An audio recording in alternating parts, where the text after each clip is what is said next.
শিক্ষার্থীবৃন্দ, এটার নাম কি? বলো তো, এটা দিয়ে কি করা হয়? হার্টবিট মাপা হয়। তো এটা হচ্ছে আমাদের কিন্তু বিজ্ঞান বইয়ের চিকিৎসা প্রযুক্তি যে আছে ওইখানে কিন্তু এটার নাম দেওয়া আছে।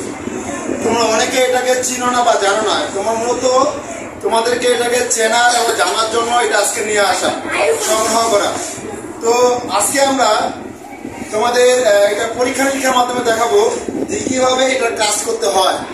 তো আমাদের এখানে দুইজন শিক্ষার্থী আছে, একজন আছে রিসালাত, একজন হচ্ছে নাজমুল সাকিব। তো রিসালাত এখন হচ্ছে রিসালাত হচ্ছে এখন নাজমুল সাকিবের হার্টবিট মাপবে, দেখবে যে ওর হার্ট পাস করতেছে কিনা।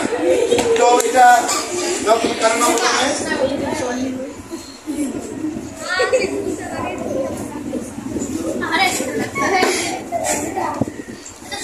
দেখো দেখো তো শব্দ শুনতে পাচ্ছ কিনা? যেখানে শব্দ শুনতে পাবো ওখানে ধরবো।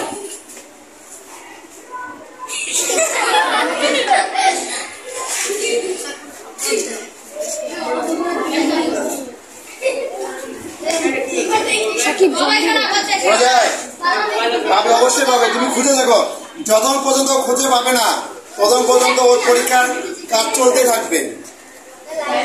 দেখবো যে ওর হার্টবিট কোথায় নড়ে পাবে, তোমাকে কিন্তু কথা বলা যাবে না, শুনতে হবে। তোমরা সবাই একটু চুপ করো, নাহলে কিন্তু বুঝতে পারবে না।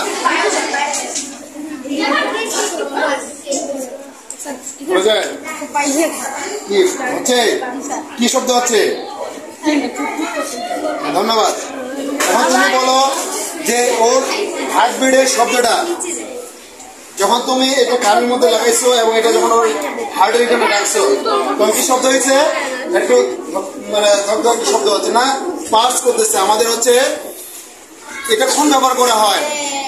যখন হচ্ছে কোনো পেশেন্ট ডাক্তারের কাছে যায় বা ওর বিভিন্ন ধরনের সমস্যা থাকে, প্রথমে ডাক্তার এটা চেক আপ করে, এবং হচ্ছে কোনো যদি মানুষ যদি এরকম সেন্সলেস হয়, সে মারা গেছে কিনা ডাক্তারটাকে পরীক্ষা নিরীক্ষা করার জন্য কিন্তু এটা ব্যবহার করে না। এটা দেখা যায় লোকটা এখনো জীবিত আছে কিনা, ডাক্তার এটা দিয়ে চেষ্টা করে যে তার হচ্ছে আসলে হার্টবিট করতেছে কিনা, স্পন্দন করতেছে কিনা।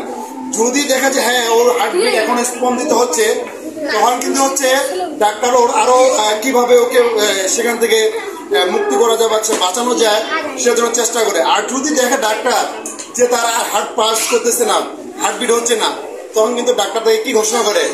মৃত ঘোষণা করে। এই ছিল আজকে আমাদের স্টেথোস্কোপের কাজ। ক্লোজ করে।